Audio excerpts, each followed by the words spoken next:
Pakinggan nyo mga boss yung ingay nito pag nililiko-liko yung manibela. Diba? Oo nga, may ligas pa na.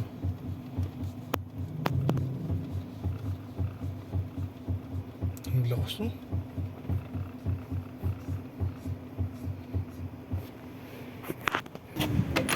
Bilib talaga ako dito sa impact wrench na ito.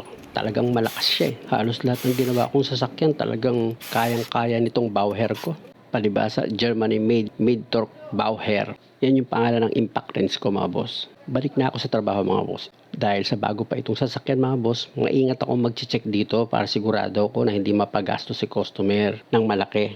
Luwagan ko itong nut na naglalak dito sa tie rod. Dahil ang gagawin ko dyan, ima-manual check up ko itong tie rod at itong rack end kung meron siyang kalug.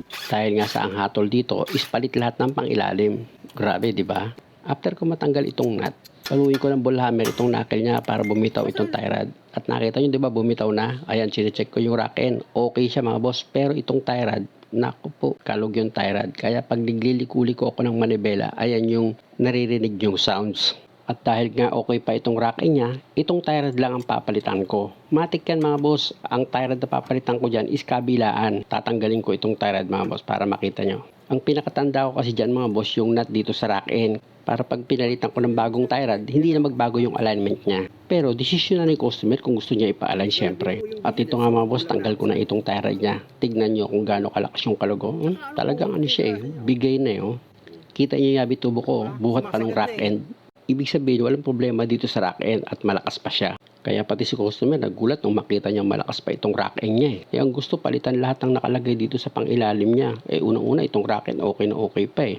At dahil nga sa nakabili na si customer ng bagong tie rod, ikakabit ko na yan mga boss. Sa pagkabit niya mga boss, madali lang kung kayo ang gagawa. Basta yung nut dito sa rack end na naglalak dito sa tie rod, pag niluwagan nyo, ibalik nyo rin sa dati niyang position. Para pag nilagay nyo na itong bagong tie rod, hindi magbago yung alignment niya. Pero kung gusto nyo magpa-align, sabi ko nga, syempre naman mas okay yon. Ilagay ko na itong tie rod niya dito sa knuckle.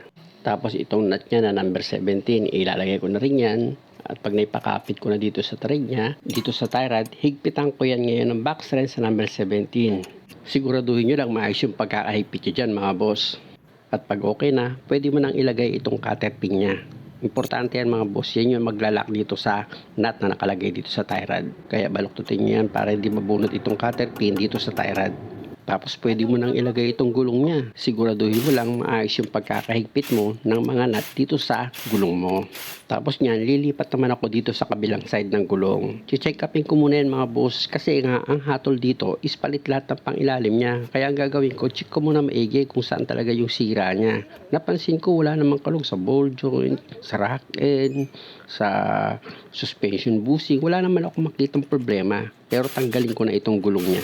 Ang tanging nakita ko lang kasing problema nito is nung manual check ko yung tie rod niya, di ba nakita nyo naman, kalug talaga yung tie rod. Ayun lang talaga ang sira. Kaya ayun lang talaga ang papalitan ko. Ngayon, tignan ko rito kung kalug din yung tie rod niya. Gaya ng dati mga boss, luwagan mo muna itong nut dito sa rack end. Yan yung naglalak dito sa tie rod eh. Importante na maluwagan mo yan para pag tinanggal mo itong tie rod, hindi ka mahirapang magluwag dito sa nut ng rack end. Kita nyo naman after ko maluwagan itong nut, hinigpitan ko siya ulit. Pero alalay lang. Tapos gamit ka ng sakit na number 17, luwagan mo itong nut dito sa tie rod niya. Ayan yung niluwagan ko. Tapos paluin mo siya ngayon ng ball hammer, itong knuckle niya para bumitaw itong tie rod dito sa knuckle.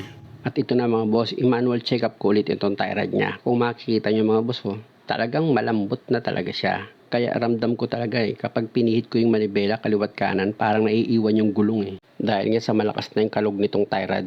At ito naman rack end, chinecheck ko mga boss malakas pa yung rack end niya. Halos wala pa siyang kakalog-kalog dito sa rack end. Kaya hindi ko papalitan yan, talagang tie rod lang ang problema nito.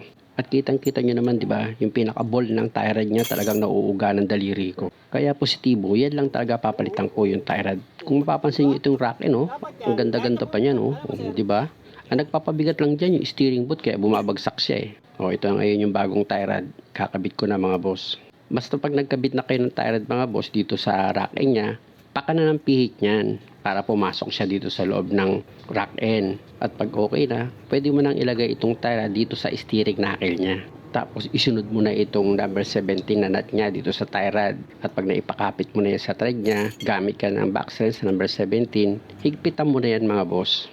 Tapos huwag mong kalimutang ilagay yung cutter pin niya dito sa tie rod. Tsaka mo ngayon baluktutin itong cutter pin para hindi siya mabunot. O di ba? Kung ganito yung sasakyan nyo, madali lang naman gawin kung magpapalit lang kayo ng tie rod. At pag okay na, pwede mo nang ilagay itong gulong. Siguraduhin mo lang maayos yung pagkakahigpit mo ng mga nut niyan. Muli mga boss, maraming salamat sa panonood. Kung maaari, wag niyo naman sanang kalimutang mag-subscribe sa channel ko. Salamat!